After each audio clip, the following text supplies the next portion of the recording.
Welcome again to AI Women Leaders. This is Closing the Gap. I'm Chris Medina, one of the co-founders and vice president of the organization. And obviously, we've got our president today as well, Huma Wadood, another co-founder. And we are so excited to present our guest, Shuchi Agrawal. She's the head of AI execution at Sumitomo Mitsui Banking Corporation and has over 25 years of experience in data, AI, machine learning, leading multiple digital transformations for diverse industries and huge companies like DFW Airport, IBM, Slalom, Citibank, and so many more. And we're so excited to have you here. Thank you for coming. Thank you for having me. It's great to be here. I just wanted to ask, what drew your curiosity to chemistry and how did you just develop your fascination in that space? That's a great question. Now I am leading AI teams and I have done a lot of data management, engineering work throughout my career. But growing up, that wasn't really my path. Growing up, I was very sure that all I wanted to do was be a doctor. I come from a family of doctors. My grandfather was one. And so it was very inspirational for me. And that's what I thought would be my path. In fact, in high school, we had a computer science course and my math professor, I was good in math, he constantly kept nudging me, why aren't you taking this? And I said, what will I do with computers? I have nothing to do with computers. I don't want to take that. That's not my path. But when I enrolled into college, University of Toronto, my major was biochemistry because I thought that was my path. I wanted to do medicine and medical research. But along the way, something happened. Life does not turn out as you plan. And that's exactly what happened with me. My father, he had just bought a coffee shop. He wanted to do stuff for his family. He's an accountant by profession, but he wanted to, being a new immigrant, he wanted to do a lot more. And he had big dreams. He thought he'll open up a shop 1 year and then in the next year he'll expand. And then in 10 years, he'll have 10 shops. So he was a big dreamer. He had big plans. But along the way, he just worked himself really sick. And he got so sick that he was hospitalized, multiple diseases, and it was a tough point in our lives. And I had to make some tough choices. I figured that I would need to not just, continue on with my education, but be in a position to support my families. And in those days, computer science was up and coming, late 90s, the Y2K, remember all those things. And you could get a job if you knew how to write like system.out.println. So this is learning very simple things. I figured it would be an easy path for me to support my family. So that's what I did. With my biochemistry curriculum, I took a computer science course and I loved it so much. And between classes, I would talk to my fellow students. I would help them out. My professor saw that and he made me a teaching assistant. So lo and behold, I was getting paid to do something that was really cool. And a few semesters later, I got a job being a bioinformatics programmer. So I had a full-time job in college, being able to support my family while running the coffee shop. So it was a really interesting time. It taught me that nothing is out of reach. And I just, leaving emotions aside, leaving all of this aside, I could adjust, adapt, and pivot as needed to accomplish my objective. And nothing was out of reach. So again, that time taught me how resilient I could be. And that's how I came into computer science. I ended up doing a dual major in biochemistry and software engineering. And after that, I got recruited by IBM and the rest was history. Then consulting with Morgan Stanley, G Capital Finance, Fannie Mae, coming to work for Citi, leaving that, going to DFW Airport, coming back to Citi, and now with Sumitomo Mitsui Banking Corporation. Amazing. That's such an inspiring life story, to be honest. And I don't know how I would have dealt with that myself. Like, you were doing so much between teaching assisting, full-time job, helping your parents with the coffee shop, and studying. When did you sleep? Well, again, I always figured time for sleep because I cannot go without sleep. So even in the coffee shop when it wasn't busy, I would just quickly go take a nap when others were attending. And then I just learned to realize that things don't have to happen in long stretches. I could go short stretches, focus my attention and energy, and as Dale Carnegie says, live in bite-sized chunks. So that's what I did. When I did one thing, I completely focused my attention on that thing, and then I moved on to other things. So that's how I was able to do meaningful work, but not have to spend hours and hours. And Honestly, this is how I run my meetings also. I hate long meetings. I cannot stand meetings that run on for hours and hours. If we cannot accomplish what we set out to do in 10, 15 minutes, maximum half an hour, we're not doing it right. There's always a way, if you're focused, to get things done, know exactly what you're driving at, delegate tasks to other people, and just let them be. So if you have trust in your team, if you have trust in the people around you, there is so much that can be done. And honestly, that's how I survived that time, that really tough time. My mom wasn't working at that time, but she came to help out. We got some other help. So I just learned to lean on others. And that's how I was able to realize that there's only so much I can do. But with this village around me, with everybody around me working together, I help them out, they help me out. We can do so much together. Amazing. So what's your ideal meeting length? What's my ideal meeting length? Ideally 1 minute or less if we can do that. But funny thing, growing up, teenagers, especially teenage girls, they love talking on the phone. Yeah. I was not one of them. Maybe I was weird or strange or whatnot, but I could not understand how people would spend hours and hours just yapping and talking. And I just need to figure out what needs to be done, get it done, and that's it. And sometimes if you can have a team where you understand each other, you don't necessarily need to keep talking, to keep explaining, but you need to understand what's priority for them and get it done fast. There must be some productivity magic in the short meetings, because I've heard that Elon Musk schedules only 5-minute meetings all day, and your ideal meeting length is 1 minute, just quick and precise with conviction. I'm going to take that away from this conversation. No, it honestly helps us scale. It does a lot because if you want to have a nice conversation, chit chat, talk to your friends, go on brunches and things like that, yes, you can talk, you can keep doing that. And socializing, that's different. If you're asking about each other and forming rapport, that's different. But when you have a mission, I think before coming into any meeting, it's very important to have an agenda, know exactly what you want to accomplish, and then get down to it. These are the 5 things we want to get done. How do we get number 1, number 2, number 3, number 4, number 5, and then just chunk it out and get things done. It sounds like your leadership style very much depends on trust and obviously efficiency. Is there anything else that you can tell us about what you've learned throughout all of your experiences on leadership? So many things. I think it's very important. Trust is paramount. And it's also important to know the strengths of each team member. No, I don't think anybody is perfect. We all have our strengths and weaknesses. We all have our flaws. But a few flawed people coming together, if we just work with our strengths, there is no shortage of magic that can be created. So I always try to get to know my team members, try to find out what motivates them, what is the ideal job for them, what would they love doing. If I can give them tasks that they absolutely love doing, then I know that they will be amazing at it. Sometimes all of us have to do the laundry, do the dishes. So again, but if we do that, we do it together. If we can figure out the right mix of some fun work that motivates people, helps them grow, give them stretch assignments. Because I also believe that being static is the death of your team. You always need to continuously keep learning. You need to keep growing and having retrospectives. So if I'm leading an engineering team, this is a practice that I've instituted lots of times. After every sprint, have a sprint retrospective or quarterly, monthly, whatever makes sense based on our time schedules, to come back and say, okay, what went well? What could we do better? And how can we keep improving? So you fit the actual skill to the actual resource, the actual person on your team. As much as possible, as much as possible. And so that increases satisfaction and ownership of the actual task itself. And Yes, I want everybody on my team to feel supported. I want everybody on my team to feel like they are contributing to the best of their abilities. And I feel that if people are happy, they will give it their all. And I want everybody to celebrate their wins. And at City, when I was there, all of our team meetings started off with celebrations. What is one thing we can celebrate about ourselves, each other? So we would always start all of our meetings with that.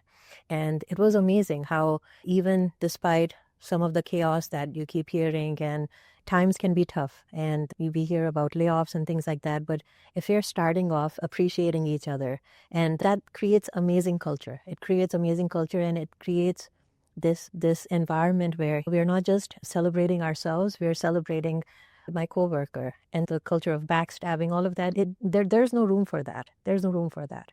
So, what other experiences at work shaped you as a leader today? Some of my mistakes, maybe not pushing myself hard enough, and always I feel like being a minority, being an immigrant, being a woman, one thing that I felt I always did, which hurted me, was I always held myself back because I always worried about what they would think, or I don't want to come across as being too aggressive. And sometimes I would get feedback like that. If I like getting things done. And fortunately, unfortunately, in our environment, if women are assertive, they are looked upon as aggressive. So dealing with those biases, sometimes I would just shut myself. I kept feeling that I did not have a voice. And it was sad, it was depressing sometimes, but I just learned to overcome that as time went by. And one of the things that helped me was mentoring, getting coaching myself, and also working with others. Because, if you have kids, you're always kinder to them. You always tell them things that you don't tell yourselves. You always tell them, keep going. You can do it. It doesn't matter. I'm there supporting you. But we don't give ourselves that kindness, that love, that support.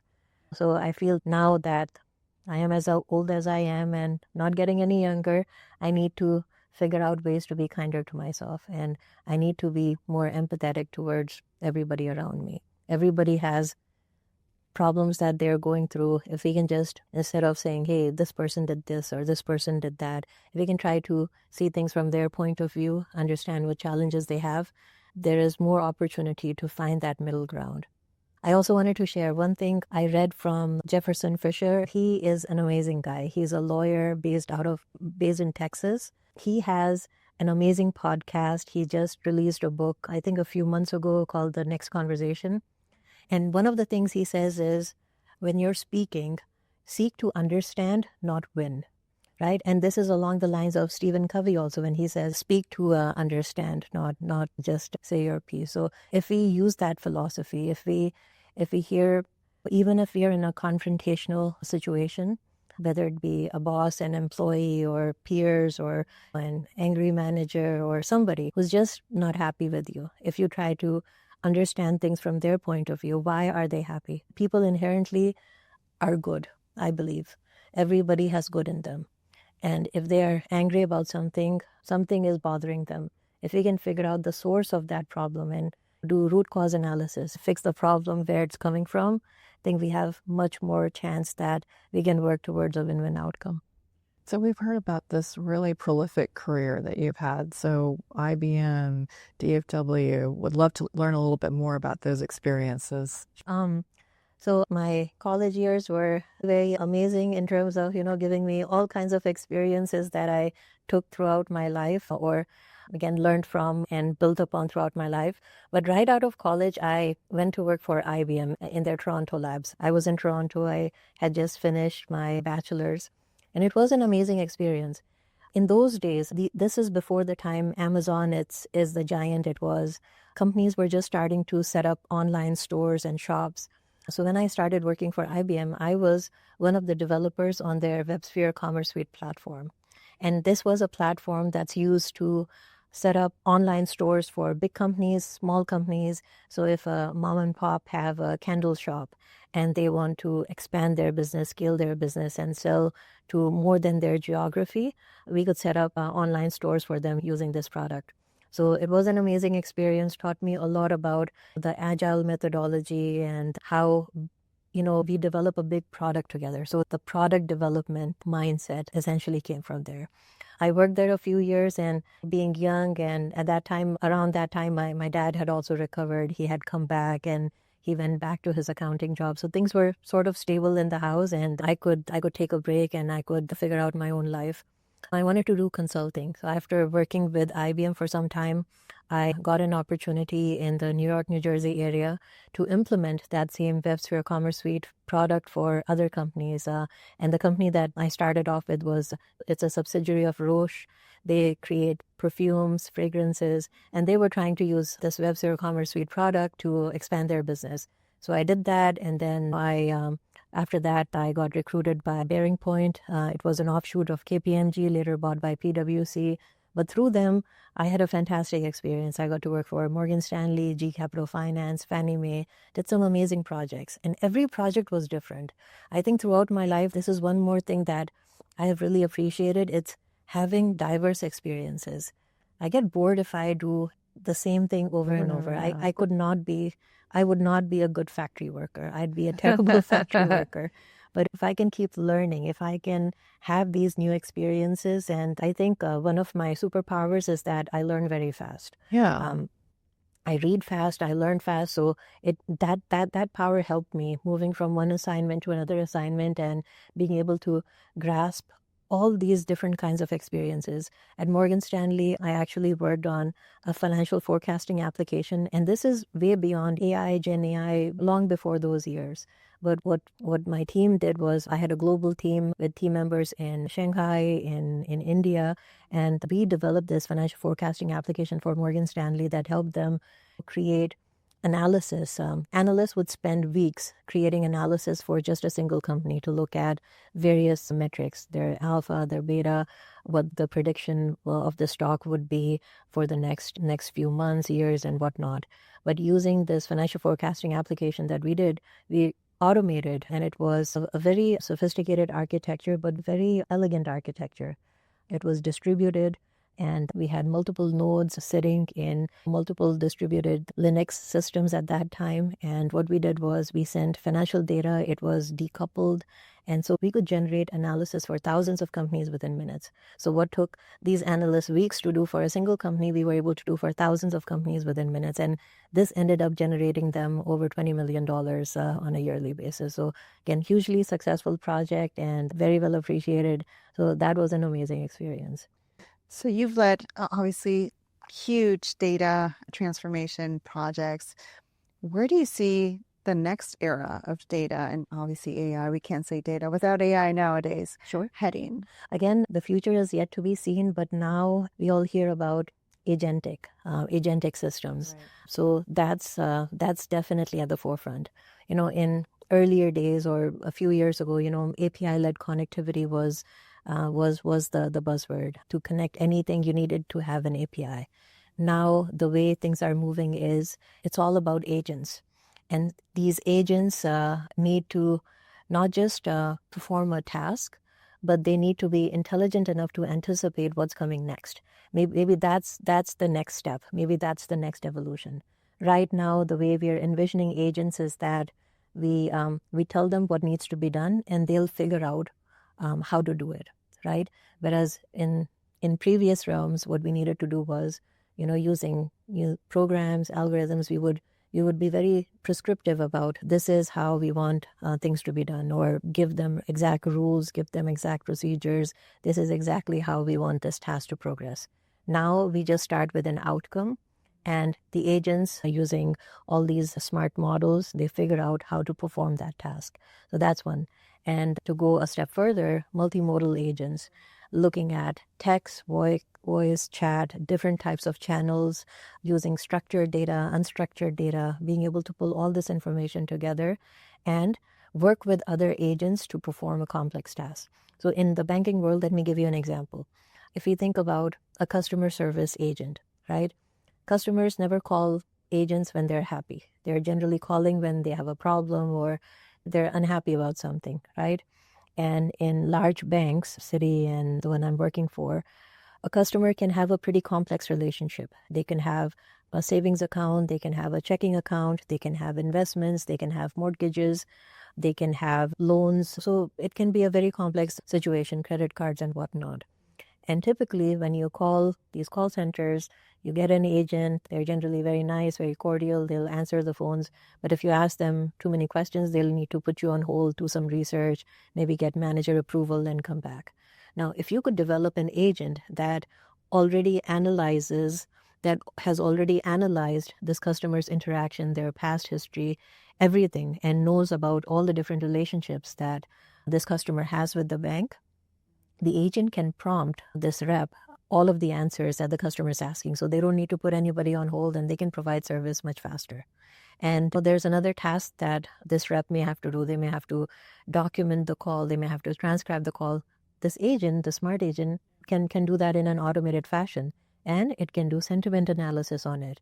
And if there are 50 calls happening on the floor at the same time, it can also look for trends and look at patterns and things like that, and pull up a report for the supervisor at the end of the day, or the line manager at the end of the month, as to how things have been progressing, whether we are trending up, down, across various metrics. So all of these different types of interactions we have automated using smart agents, right?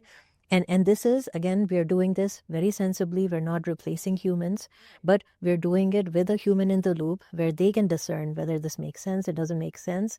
They are interacting with the customer, so they still have that human-to-human touch, but they're getting their work done faster. They don't have to escalate.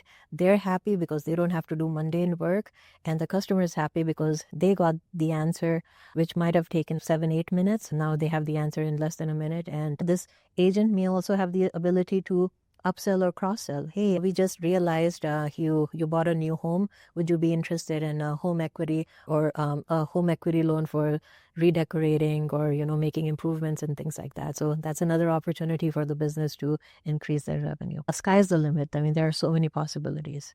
Yeah. Would love to learn more about some other things that you're seeing, other trends that you're seeing in the landscape.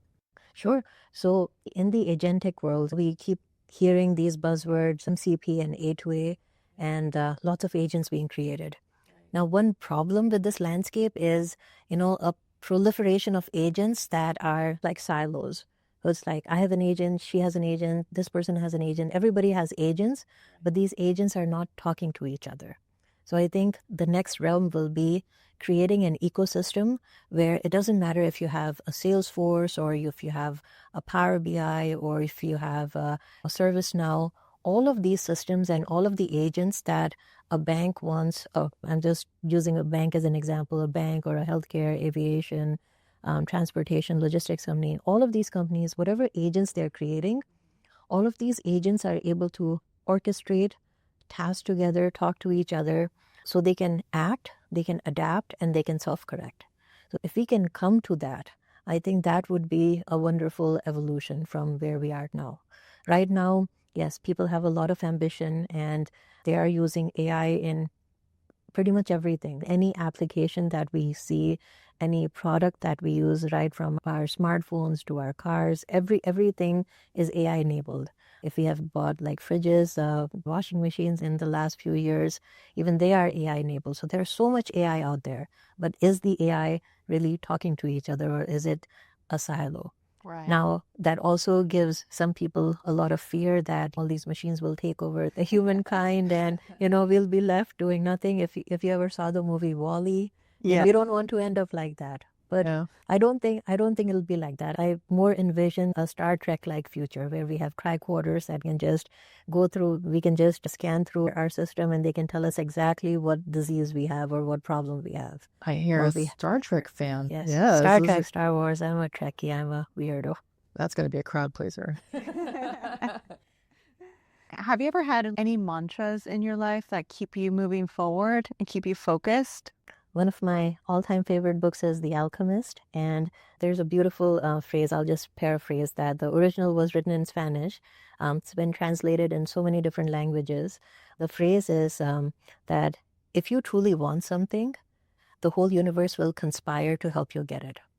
And I believe that to my core. And it's not silly optimism. I think that if we are intentioned, and if we are focused on anything that we want, whether it's something that we want to improve in ourselves, or a task, or anything that we want in life, we automatically will take steps to make that happen. And somehow the universe, the force, whatever you believe in, will help you create situations where you'll find the right people. I'll tell you a personal story. Meeting Chris. Honestly, meeting you has been one of those alchemist moments for me. Very kind. No. I felt that too, Chris. Yeah. Oh my You are- God. you're Goodness, like what's that. going on, Chris? Yeah. You're like that force movie for me. I think I met you just within this year. We Yeah, haven't known within a year. About a year, girl. about a year. And every time I met you, I just felt that I learned something, or some other path opened for me. And even coming to this podcast, I would never have imagined myself doing anything like this. But honestly, and I'll share this with all of you. Again, this will make me sound really down in the dumps or not as polished or anything like Never. that. But No. I have a real fear of public speaking. Oh, I am that's afraid. hilarious. One of the reasons why I would not talk to friends in school or not talk on the phone when I was in high school is I was afraid of talking. I was afraid of sounding like a fool or not appearing cool and stuff like that. I was afraid of people. I was afraid of talking. But as I have grown, as I have come to this phase, I'm realizing that everybody is somewhere like me. We all have our fears, we all have our insecurities, and there is no harm in being less than perfect. I don't always have to be perfect. There is nothing like being perfect at anything. We stumble, we fall, we make mistakes, and we learn something, we grow up, and failing fast, that's another thing that I'm not always good at, but I'm trying to implement more and more. I will give anything I want my best, and if I fail fast, I learn from it, I move on, I don't dwell on it. I love that. I love that. And I really do appreciate that's very kind, Shuchi. You're an amazing, an incredible leader and an amazing woman. And obviously, every interaction with you has been so enriching. And I've seen you public speaking. I've seen you in different conferences and panel. Like you are a force of nature and you are an authority in what you do. I'm glad that you feel good about public speaking now and that you came here to share your story because it's an incredible story. I don't know anybody like you that has gone through those struggles and been able to reach the heights that you've reached. So Thank you. I know that this is hard, but if you had to share a playbook for the audience, what would that be? Like what made you who you are and what were the steps that you would recommend somebody to take to reach the same career that you've had? I don't know if I can give anybody a playbook, but I would say don't be afraid to try different things and don't be afraid to reach out to people.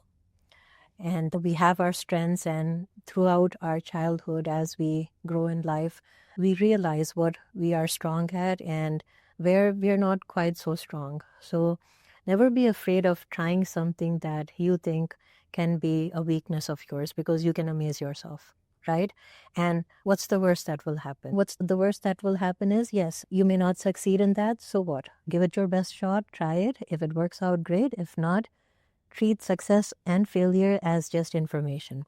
So a success is validation that, yes, this works. I'd keep doing more of that. And if I fail, it's information. It's a pivot for me. It's a point for me to just learn that, yes, maybe this is not the best thing. I move, I redirect myself, and there are a gazillion other things to do. Sounds like machine learning. Yeah, It's just data. Exactly. It's constant training. Yeah. We are constantly training our mental model.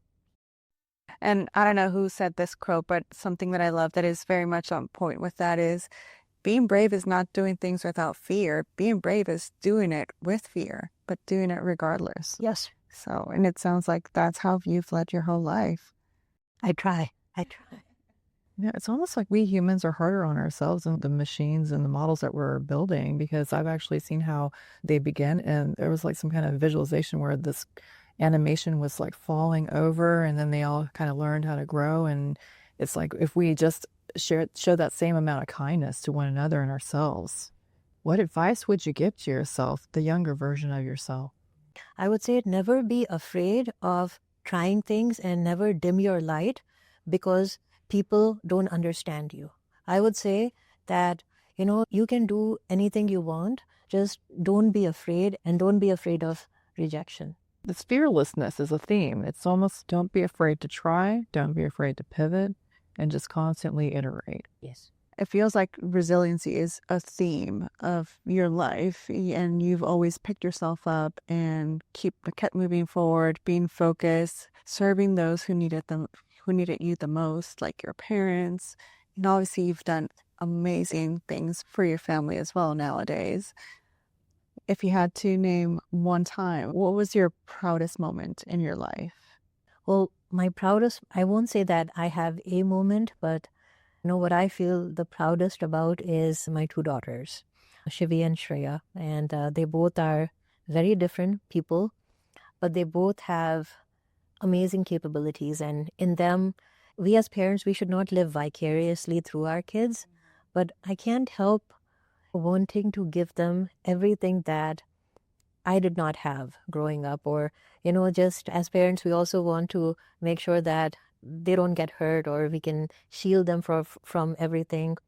I feel like I haven't been able to shield them from everything, but through their journey, as they're going through their journeys and creating paths for themselves, being able to provide an environment where they can learn to pivot and they can learn from their failures and quickly step up and not let any failure, not let any rejection phase them is I think a very proud accomplishment of mine. I'll tell you about my older daughter, Shivi. She is 17 years old. She just got nominated for a Youth Global Leader Award through the UN. So that's an amazing achievement. She has authored tens of research papers on cancer development and treatment and neurosurgical treatments. And this is at such a young age she has been able to she's do. still in high school. Like, this is incredible. Yeah, and this girl is trying to get a PhD in high school. But it's not all of these accomplishments that are the proudest moments for me, but what's really important for me is her path. When she was in 8th grade, she sent out close to 1,000 emails to various research professors. And I am a bad mom in the fact that I'm not in the medical field, so I don't have the connections to the professors, the doctors, the people who could give her the assignments. I could not give her any of that advantage. But I created a LinkedIn profile for her. And I said, these are some university level courses that I'm seeing on Coursera that are pretty accessible. Maybe we start with that. There's one with Georgetown University. There's one with Harvard. I mean, if you like it, great. Let's see what you can learn from it. She did those courses and she liked them so much. She said, can I get some money to do this research project through Polygens? I said, okay, fine, let's do that. So she did that, and working with the professor, she started making contacts. And out of the close to 1,000 emails that she sent, she did not get any responses. She only got one response, actually, from a professor. He invited her to a lab. And he asked her, how old is she? And when she said, I'm only 14 years old, he said, sorry, you're too young. And our policies don't allow it. Come back in a couple of years. So, I mean, she kept emailing this professor, no response and all of that. So a normal kid would have been dejected. I would have been dejected. I would have felt so bad. And it's not that she didn't. But even through that, she kept pushing. She kept going. And even when she published all these papers, there are so many times when big universities, all these people, they snubbed her off. They said, who are you? I mean, you have no credibility. You're just a high schooler. Go away. Don't waste our time. But now, wow. Yeah. But now what she does is, okay, they said this, I'm going to apply it somewhere else. And she applied for a TEDx event here locally. Yeah, she was. She passed the initial part, but then the mentors decided her speech was not according to her timelines and whatnot. So she kept reaching out and they said, it's not good enough, go away, maybe come back next year. So what she does is she submits the same speech to TEDx Berkeley and TEDx Atlanta and Stanford, and she gets accepted all 3 places. So she's like, well, but Dallas people don't like me, but all these people do, so I'll go there. So it's that quality of hers that, makes me feel very proud. So at this point, I don't even worry about grades and all of that. I know that the grit that she has developed, whether it's through some hard knocks and all of these rejections and people telling her she's not enough, I mean, she has learned to realize that she's everything that she needs to be. And if she's not there, she has the snuff in her to get her there. So again, I feel very proud of that. That's my older one.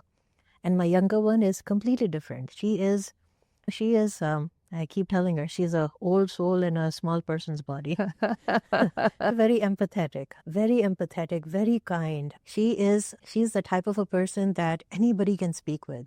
Yeah. And my mom calls me every single day, and sometimes I forget to charge my phone and whatnot. So I'm not reachable, but my younger daughter, she's always reachable, and she's always kind, and she'll always make it a point to answer to everybody who reaches out to her. So it's this kindness in her that really inspires me.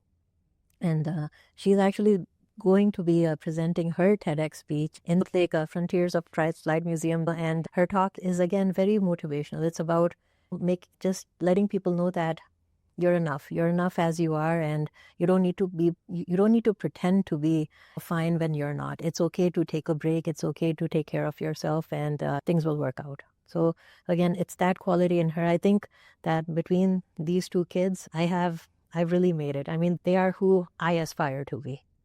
That's incredible. And I've had the pleasure of meeting Shreya. She's an amazing little kid. I wanted to say something though. You talked about being kinder to yourself, and I heard you say that you're a bad mom. You have to take that out of your vocabulary. Everything that you just told us and That what you doesn't mean shared, you're that is because she gave us completely evidence. the opposite. And I want to make sure that you also see that, because you're an incredible mom. You're an Thank you. incredible mom, and they are who they are because of you, Thank you. because of your experiences and because of what you taught them as well. Because you are a mix of both. Actually, the context was like you felt like you didn't give them all the answers, and actually, you were probably the best mom because you didn't. You showed them the path, and then you turned them loose, and then they had to learn from their own resilience how to achieve their goals. And I'm actually learning from your daughters right now, because I'm hearing that she decided that she's going to go to the room where she's valued in. She's not going to just take no. She's going to actually pick herself up and go to where she's valued and appreciated. It just happens to be Berkeley. Not a bad audience right there. So we absolutely want to learn about how you feel closing the gap is something that is important or meaningful in your life. That's a pretty loaded question, and closing the gap can mean Lots of different things. Lots of different things. But closing the gap, if we just think about AI, there is so much coming at us, and there are so many new technologies, techniques. It's very difficult to keep up with, honestly, all the information that is coming out. And I say this to my kids and even to myself as I learn, and my teams, that you cannot learn everything about everything, but pick one area that you really like, delve into it based on the goal that you have to accomplish. So don't think about boiling the ocean in one day, but just try to learn enough to be able to do a task and then build upon that. So start small and then scale smartly. If we can do that consistently, we can close the gap in pretty much anything. And another thing is, when we think about closing the gap, we as women, we are always, we hear stories and studies that for every 100 men who are promoted, only 81 women are. And the women are 20%. There was a HBR study, Harvard Business Review study, that said women are 20% more likely to get feedback on how they're coming across, or maybe they're too assertive or not so, and all of that, compared to the male counterparts. I think we as women, one way we can close that gap is be sponsors for other women. Women are always, again, even if we look amongst each other, amongst ourselves, I think we have come to a point where there are lots of mentors available, whether it be your parents, your community. There are lots of people giving advice, do this, do that. But in work situations, we don't find enough sponsors, enough people who will talk about us when we are not in the room, or who will help promote us when we are not in the room. So that's another way we can close the gap. We can help promote each other. We can help talk good about each other and help create those opportunities for each other, so that it's not that women only represent less than 10% of the executive suite. We need to have more of us over there. If we are 50% of the population, there should be more balance. Yeah, I agree. Well, thank you so much for sharing your story, Shuchi. This has been incredible. This conversation has been so valuable. I'm sure that everybody online is also very impressed about your career and the learnings from today. So thank you again for your time. Thank you so much. Thank you. Thank you so much for having me, and I did not faint. I survived this, so I'm glad I was able to make this. You know what's hilarious? Like Meryl Streep would always tell her agent, I can't take that assignment. And then she would go and win an Oscar. So it was kind of like the high-performing woman curse, you know. Well, I don't know if I can, if I'm, close to The her. Meryl Streep of data and AI. Well, thank you. Thank you for your kindness, and thank you for having me. Thank you. And we're looking forward to seeing all of you again on our next show.